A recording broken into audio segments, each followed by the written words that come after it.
ওই পৃথিবীর মানুষরা আমি তোমাদেরকে নামাজের হুকুম দিয়েছি, আমি তোমাদেরকে রোজার হুকুম দিয়েছি। আমি আল্লাহ বলেছি খবরদার সুদ খেও না, ঘুষ খেও না। এমনি বলি নাই আল্লাযী খালাকা সাবআ সামাওয়াতি তিবাকা।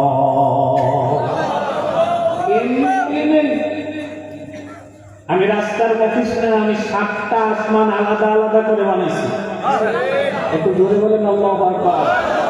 ওয়াল জিবাল আওতাদা, তোমরা যে পাহাড়গুলোকে দেখো এগুলোকে পেরেক আকারে জমিনের ভারসাম্য রক্ষার জন্য আমি স্থাপন করেছি। মারাজাল বাহরাইনি ইয়ালতাকিয়ান, দুই সাগরের মিলন আমি আল্লাহ ঘটাইছি। মেহেরবানি করে বলো এগুলো ঘটাইছে কে? আল্লাহ। আল্লাযী খালাকাল মাউতা ওয়াল হায়াত, মানুষ বানাইছেন কে? আল্লাহ। আল্লাযী খালাকাল মাউতা ওয়াল হায়াত, মেহেরবানি করে বলুন জীবন মরণ বানাইছেন কে? আল্লাহ। জান্নাত জাহান্নাম আপনাকে আমাকে, চন্দ্র সূর্য, এত কিছু দেওয়ার পর আল্লাহ বললেন যে আমি তোমাকে বানিয়েছি। যে জমিনে তুমি ঘুরে বেড়াও সেই জমিটা আমার, যে আসমানের নিচে তুমি ঘুরে বেড়াও ওই আসমানটা আমার, যে অক্সিজেন তুমি নাও এটা তোমার বাপের টাকায় কেনা না। এটা আমি আল্লাহ দেওয়া। মেহেরবানি করে বলুন কার? আমি আল্লাহ পাকে এত কিছু দিয়ে বললাম নামাজ পড়ো, মারা যাবে আর একটু জোরে। আমি এত কিছু দিয়ে বললাম রোজা করো, আমি এত কিছু দিয়ে বললাম যে ভালো মানুষদের সাপোর্ট কর, এমনি বলি নাই। একটু মেহেরবানি করে বলুন আমার আল্লাহর পাওয়ার আছে না নাই? আরেকটু জোরে বলেন আছে না নাই? আমি ওই রাস্তা দিয়ে হাঁটতেছি, এক লোককে আমি চিনি না। ওই লোক যদি হঠাৎ আমাকে একটু 10 কেজি ওজনের একটা বোঝা দিয়ে বলে বাবা আমার বাড়িতে দিয়ে আসো, আমি কি ওর কথা শুনবো? আর স্যার যদি বলে বাবা এই 5 কেজি দিয়ে আসো, চেয়ারম্যান মানুষ, শিক্ষক মানুষ, মুরব্বী মানুষ, যোগ্য মানুষ, আপনারা মেহেরবানি করে বলুন স্যারের সে আল্লাহর যোগ্যতা কম? যেভাবে বললেন মনে হয় একটু কম। তারেক রহমানের সে আল্লাহর যোগ্যতা কম, আমির জামাতের সে আল্লাহর যোগ্যতা কম, জর্জ ডব্লিউ বুশের সে আল্লাহর যোগ্যতা কম। যদি আপনি আমি মনে করি যে আল্লাহ তাবারক ওয়া তাআলা গোটা পৃথিবীর খালেক এবং মালিক, তাহলে আজকে থেকে আমাদেরকে সিদ্ধান্ত গ্রহণ করতে হবে এই পৃথিবীতে যদি কারো বিধান মানতে হয়, কারো হুকুম মানতে হয়, এই পৃথিবীতে যদি কারো কাছে মাথা নত করতে হয়, শুধুমাত্র কেবলমাত্র একজনের কথাই মাথা নত করবো, হাত তুলে বলবো তিনি কে? হাতটা উঁচু করে রাখবো একটু মেহেরবানি করে। আপনাদের আওয়াজ না বাড়লে রাস্তা থেকে লক্ষ টাকা আমি মাঠে আনতে পারবো না। প্রস্তুতি নেন, কণ্ঠনালীর গোড়ে একটু আরেকবার না রেখে। আল্লাহ যে যত জোরে বলছে তার হায়াত তত বাড়ায় দাও। আল্লাহ যে বলে নাই তাকে চিনে রাখো। লিল্লাহি তাকবীর। ভাইরা, তাহলে আল্লাহ পাক নিজের পাওয়ারের কথা যেটা বলেছেন এইটাকে বলা হয় আত-তাযকিরু বিআয়াতিল্লাহ। 2 নম্বর পদ্ধতি আল্লাহ অবলম্বন করেছেন আত-তাযকিরু বিআইয়ামিল্লাহ। ওলামায়ে কেরাম যারা আপনারা তাফসীর করেন, আমি আপনাদের শিক্ষক না, আপনাদের দ্বীনী ভাই হিসেবে এই টিপসটা দিচ্ছি। আপনারা তাফসীর করতে গিয়ে প্রথম আয়াতটাকে ফর্মুলায় ফেলাবেন যে আয়াতটা কোন লেভেলের। আল্লাহ রাব্বুল আলামিন পবিত্র কোরআনে বান্দাকে হুকুম দিতে গিয়ে, নিষেধ করতে গিয়ে কিসসা কাহিনী বলেছেন, বলেন না? মুসার কিসসা কোরআনে মনে হয় নাই? ফেরাউনের কিসসা কোরআনে? ইব্রাহিমের কিসসা কোরআনে?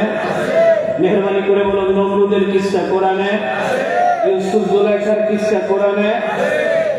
আমি মনে মনে চিন্তা করি আল্লাহ কেন গল্প করলেন? আমাদের সমাজে কিছু মানুষ একটু মাহফিল শুরু করে যদি কিস্সা শুরু করে তাহলে মাহফিল জমা দেয়। হুজুর কেমন হয়, কিস্সাটা ভালো হলেই মাহফিল জমে যায়। কথা বল না কেন? এই জাতীয় মানুষগুলো মনে করে আল্লাহ মনে হয় কোরআন নাযিল করছে বান্দার কানের সুরসুরি মেটানোর জন্য। নো, আপনারা প্রশ্ন করতে পারেন মিসরি হুজুর তাহলে আল্লাহ পাক কি জন্য কোরআনে এই কিস্সা দিয়েছে? আমি এক লোকের কাছে আপনি এক লোকের কাছে 1 লাখ টাকা পান, দেয় না, কেন কিচ্ছা বলছে আল্লাহ একটু ভালো করে বুঝবেন। দেয় না। একদিন বেপারা বাজারে তাকে দাওয়াত দিয়ে নিয়ে আসছেন, ভালো একটা হোটেলের ভিতরে ঢুকে জোর মতো দই মিষ্টি খাওয়াইছেন। খাওয়ানোর পরে ওকে আপনি গল্প শোনাচ্ছেন, দোস্ত আব্দুল্লাহকে চিনো? হয় চিনি। আমি ওকে 50,000 টাকা দিয়েছিলাম। তারপর দেয় না। তারপর এই হোটেলে ডেকে আনছিলাম। তারপর সুন্দর করে খাওয়াইছিলাম। তারপর খাওয়ানোর পর বাড়িতে নিয়ে গিয়েছিলাম। তারপর বাড়িতে নিয়ে গিয়ে তারপর পিটানোর পরেও আমাকে বলতেছে আব্বা। আমি বল তারপর ওর বউকে ফোন দিলে ওর বউ জমি বন্ধক রেখে আমাকে টাকা দিয়ে গেছে। আপনারা বুঝে থাকলে বলেন, এই লোকটা ওই হোটেলের লোকটাকে এই গল্পটা করতেছে ওর কানে সুরসুরি মেটানোর জন্য না ভয় দেখানোর জন্য? আরো জোরে, আরেকটু জোরে। আমার দিন ভাই আল্লাহ রাব্বুল আলামিন মুসাকে ডাক দিয়ে বললেন, ও মুসা তুমি বের হও। আল্লাহর পয়গম্বর মুসা বের হলেন, ফেরাউনকে গিয়ে ডাক দিয়ে কয়, ও ফেরাউন তুমি বলো লা ইলাহা ইল্লাল্লাহ, জোরে লা ইলাহা ইল্লাল্লাহ। মুসা ফেরাউনকে ডাক দিয়ে কয়, ও ফেরাউন কালিমা বলো। ফেরাউন মুসাকে ডাক দিয়ে কয়, মুসা রে কি ব্যাপার, তুমি আমার মসজিদ বাদ দিয়ে সোজা সংসদে এসে কালেমার দেওয়া দিচ্ছ কেন? মুসা মাথাটা নিচু করে বলতেছে, যতদিন মসজিদে থাকার কথা ছিল ততদিন ছিলাম, এখন আল্লাহ সংসদে পাঠাইছে। কয় দলিল, কয় ইযহাব ইলা ফিরআউনা ইন্নাহু, আমাকে সংসদে আল্লাহ পাঠাইছে। মুসা বলছে, শোনো, তোমাকে আল্লাহ সংসদে পাঠাইছে, দাঁড়াও, তোমাকে দুনিয়ার জমিন থেকে এক্ষুনি বিদায় করে দেব। আজকে বেপারার ভাইদের কাছে ছোট্ট করে জিজ্ঞাসা, হায়াত মউতের মালিককে? আরো জোরে। আল্লাহর পয়গম্বরকে ফেরেশতা জিবরিল ডাক দিয়ে বলেন, হুজুর আপনি দৌড় দেন। আল্লাহর পয়গম্বর হযরত মুসা দৌড় অনেক দূর দৌড়ানোর পর বিরাট বড় একটা কুয়া পেলেন। জিবরিল বলেন, হুজুর আপনি লাফ দেন। কুয়ার মধ্যে হযরত মুসা লাফ দিয়েছেন। লাফ দেওয়ার পর পিছন থেকে ফেরাউন গিয়ে কুয়ার উপরে তাকায় ডাক দিয়ে কয়, মুসা রে এবার তো তোমাকে আমি গুঁতা দিয়ে মারবো। মুসা আল্লাহকে ডাক দিয়ে বলেন, আল্লাহ গো, আমি তোর অস্ত্রের নিচে, ও তো আমাকে এখন গুঁতা দিয়ে মারবে। আমার আল্লাহ ডাক দিয়ে বলেন, মুসা রে পারলে ওকে জিজ্ঞেস করো কি বলো, কি করলে মারবে না। মুসা ডাক দিয়ে কয়, ফেরাউন তুমি বলো তো কি করলে মারবে না। ফেরাউন ডাক দিয়ে কয়, মুসা রে আজকে তুমি যদি আমাকে খোদা বলো তাহলে আমি তোমাকে মারবো না। মুসা আল্লাহকে ডাক দিয়ে কয়, আল্লাহ গো, ও তো আমাকে বলতেছে ওকে নাকি খোদা বলা লাগবে। আল্লাহ ডাক দিয়ে বলেন, এই পৃথিবীতে রব শুধুমাত্র আমি আল্লাহ। মেহেরবানি করে জোরে জোরে বলতে হবে, এই পৃথিবীতে রব কে? আরো জোরে। তাফসীর জাবরিতে আত-তাযকির বিআইয়ামিল্লাহর ব্যাখ্যার মধ্যে লিখেছে, হযরত মুসা আল্লাহকে ডাক দিয়ে বলেন, আল্লাহ গো প্লিজ এখন আমি কি করব, তোমার কুদরতি দরবার থেকে বলে দাও। আমার আল্লাহ ডাক দিয়ে কয়, মুসা রে হাতটা আকাশের দিকে চলো, উদউ ইলা সাবিলি রাব্বিকা বিল হিকমা। আল্লাহু আকবার। সব জায়গায় সিনা উঁচু করা যায় না, মাঝে মাঝে কিছু সময় কিছু ক্ষেত্রে কৌশল অবলম্বন করতে হয়। মুসা হাত উঁচু করছে। আল্লাহ মুসাকে শিখিয়ে দিচ্ছে, মুসা মনে মনে টার্গেট করো যে তুমি আমাকে বলতেছো, তোমার নিয়তে কে?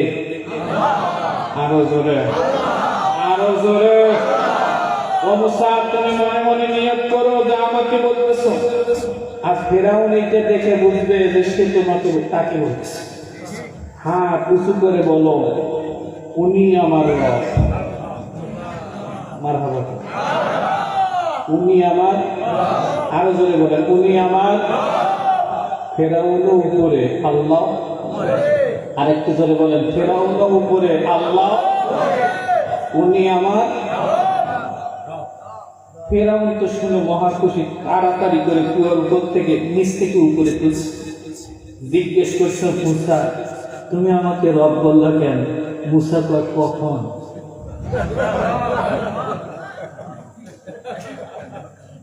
কয় একটু আগে। আমি তো আল্লাহকে তাকে তাকাইছি, আমি তো শাহাদাত আঙ্গুলি দিয়ে দেখাইছি, তুমি বুঝলা কেন? তার মানে মাঝে মাঝে গর্তে পড়লে কৌশল করা, গর্তে পড়লে কৌশল করা, স্থলে আসলে সেটাকে আবার ধরে রাখার সুযোগ। আত-তাযকীরু বিআইয়ামিল্লাহ, আল্লাহ পাক মাঝে মাঝে কিসসা বলেছেন এই জাতীয় শিক্ষা নেওয়ার জন্য।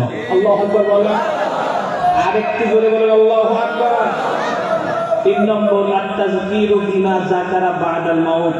লিখে নেন, ওলামায়ে কেরাম আপনাদের কাছে কাজে লাগবে। আত-তাযকীরু বিমা যাকারা বা'দাল মাউত। 3 নম্বরটা হচ্ছে আল্লাহ পাক পরকালের ভয় দেখায় তার বান্দাকে, বলেছে নামাজ পড়ো, সুদ খাইও না, ঘুষ খাইও না, রোজা করো, যাকাত দাও। আল্লাহ হয়তো বলেন না কেন? 3টা পদ্ধতি। এবার আপনারা মেহেরবানি করে বলুন, আমরা কি মরব না? মরণের কথা কি কোরআনে নাই? কবরে আযাব হবে কোরআনে নাই? দোজখে যাওয়া লাগবে কোরআনে নাই? এই কবরের আযাব, দোজখ, জান্নাত, জাহান্নাম এই জাতীয় আয়াতগুলোকে বলা হয় আত-তাযকীরু বিমা যাকারা বা'দাল মাউত। নম্বর 4, আয়াতু আযীমাতুন নবী সাল্লাল্লাহু আলাইহি ওয়াসাল্লাম।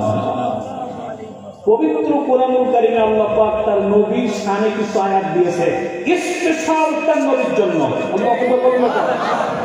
আয়াতু আযীমাতুন নবী সাল্লাল্লাহু আলাইহি ওয়াসাল্লাম, স্পেশাল তার নবীর শান, মান, রফাত, বারাত, ইজ্জত, ক্ষমতা, কারামাত, মুজিজাত বর্ণনা করার জন্য পবিত্র কোরআনে অসংখ্য আয়াত দিয়েছেন। এই জাতীয় আয়াতগুলোকে বলা হয়